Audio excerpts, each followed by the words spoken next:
नमस्कार बंधुरा welcome back to my channel. तो आज के मैं भिडियोते कथा बोलबो मैंडी के लिए।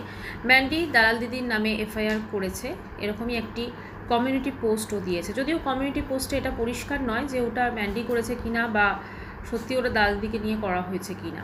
ম্যান্ডির এখনও অবধি আমি যতক্ষণ ভিডিওটা বানাচ্ছি ওর কোনো ভিডিও আজকে আসেনি। এবার কথা বলবো দালাল দিদিকে নিয়ে। দালাল দিদি কদিন আগে একটি ভিডিওতে বলেছিলেন, ইনফ্যাক্ট খাম সমেত ও দেখিয়েওছিলেন যে ম্যান্ডি ওকে নাকি নোটিশ পাঠিয়েছে কোর্টে। তো আমরা ভেবেছিলাম তাই হবে, হয়তো সত্যি পাঠিয়েছে। এবার ওটার উপর বেস করে উনি কিন্তু অনেকগুলো ভিডিও করেছেন, ঠিক আছে। উনি কিন্তু একটা ভিডিওতে মিথ্যা কথা বলেনি, অনেকগুলো ভিডিও করেছেন। আজকে ওনার একটি ভিডিও দেখলাম, সেখানে উনি বলছেন যে আমি তো জাস্ট এমনি বলেছিলাম, দেখছিলাম, ম্যান্ডির পরীক্ষা নিচ্ছিলাম। দেখুন, কন্ট্রোভার্সি ক্রিয়েটার মানেই কিন্তু মানে কারুর যে এরকম শত্রু হতে হবে সেরকম না। কন্ট্রোভার্সি ক্রিয়েটার হচ্ছে আমরা সবাই ভিডিও দেখব, যেটুকু দেখাচ্ছে ভেতরে ভেতরে যোগাযোগ রেখে সেগুলোকে বলা এসে, ওটা আমার কোনোদিনই ঠিকঠাক লাগেনি, আজও লাগে না। এবারে কথা হচ্ছে আমাদের সামনে মিথ্যা কথা বলে বা কোনো একটা জিনিস মিথ্যা প্রেজেন্ট করে তারপরে সেটাকে বলা যে না না ম্যান্ডি আমাকে পাঠায়নি। ওদিকে ম্যান্ডি একটা কমিউনিটি পোস্ট দিয়ে দিয়েছে দর্শকদের যে সঙ্গে, এটা কিন্তু খুব দর্শকদের মনে কিন্তু একটা বলতে পারেন অন্যরকম একটা এটা এফেক্ট হয়। কারণ কোর্ট কেস বা এগুলো দেখতে কিন্তু মানুষ ওয়াইটিতে আসেন না। মানুষ ওয়াইটি তখনই খোলেন যখন মানুষের একটু ফ্রি টাইম হয়, ধরুন কাজকর্ম করে সব কিছু করে যখন একটু মনে হয় কিছু দেখার। কারণ আমাদের বাস্তব লাইফটা বা রোজকার যে জীবনযাত্রা আমাদের, সেটা যত দিন যাচ্ছে আমাদের জীবনযাত্রাটা কিন্তু অনেক বেশি কঠিন হয়ে যাচ্ছে। অনেক কম্পিটিশন বেড়ে যাচ্ছে লাইফে, সবার অনেক অনেক প্রবলেম থাকছে, রোগ অসুখ জ্বালা যন্ত্রণা এগুলো তো আছেই, তার সাথে আছে ব্যস্ত লাইফ। তো এই বিজি লাইফ, এই সমস্ত কিছু পর মানুষ যখন ওয়াইটি খোলেন একটু এন্টারটেনমেন্টের জন্য, সেখানে কিন্তু কেউ এই ধরনের কোর্ট কেস বা এগুলো দেখতে চান না।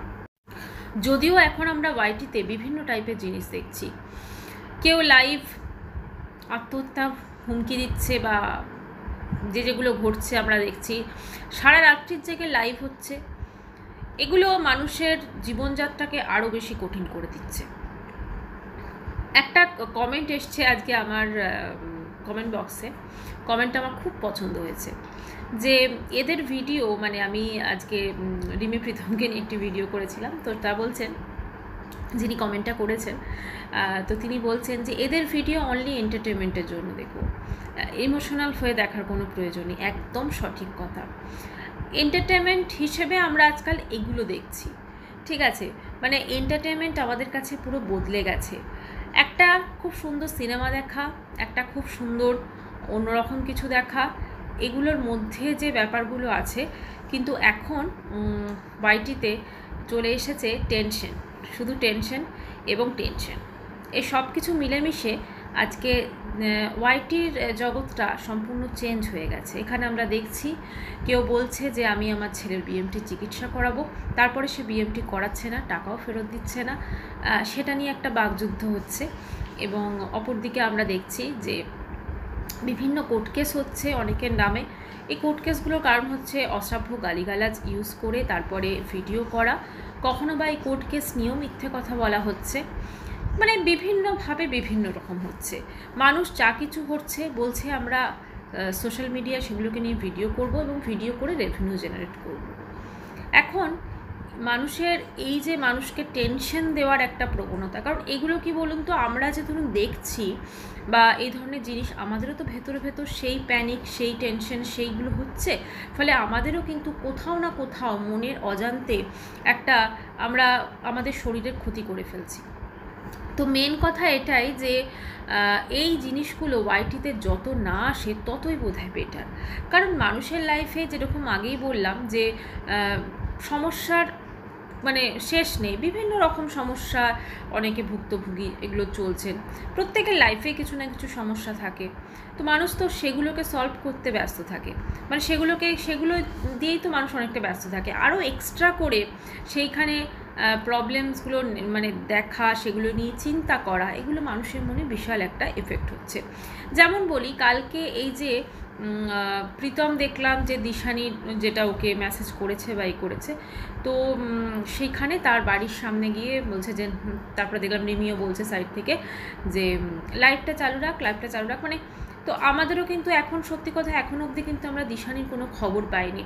কখনো কোথাও না কোথাও এটাও মনে হচ্ছে মেয়েটা ঠিক আছে তো, বা সব ঠিক আছে তো, মানে ওর শরীরের সেরকম কোনো ক্ষতি হয়নি তো। তো এই যে একটা ব্যাপার, এগুলো তো একটা টেনশন চলে আসছে না।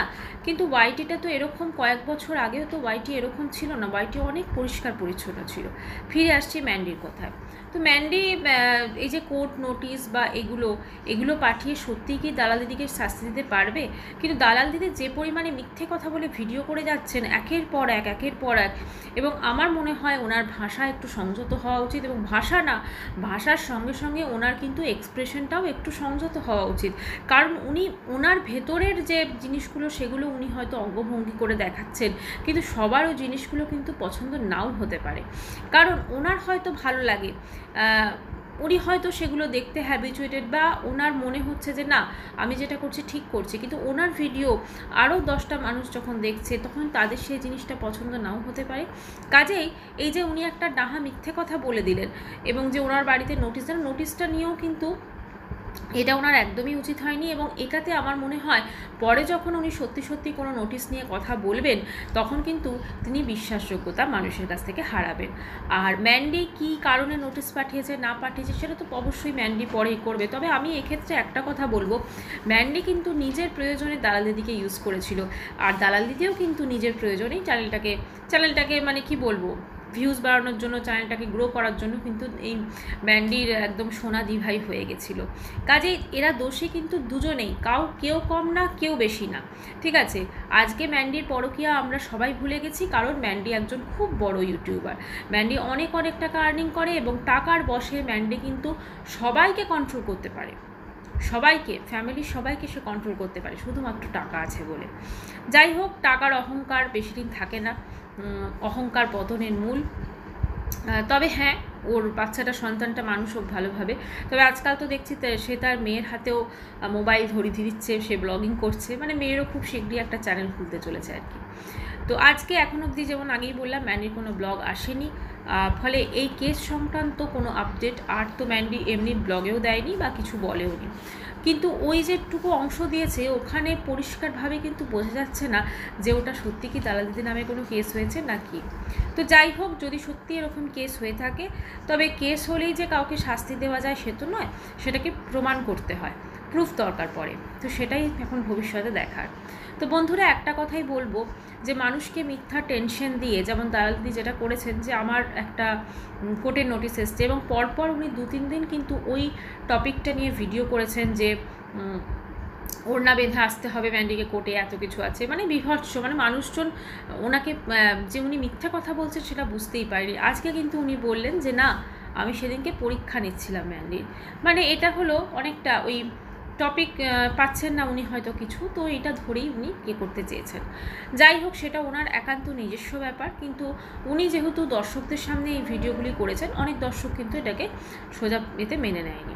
তো বন্ধুরা, ভিডিওটা আমি এখানেই শেষ করছি। অবশ্যই আমার নজর থাকবে এই দিকে, এবং এই সংক্রান্ত কোনো আপডেট হলে অবশ্যই ভিডিও আসবে। দেখা করছি নেক্সট ভিডিওর সাথে। ততক্ষণের জন্য সবাই খুব ভালো থাকবেন আর সবাই সুস্থ থাকবেন। বাই।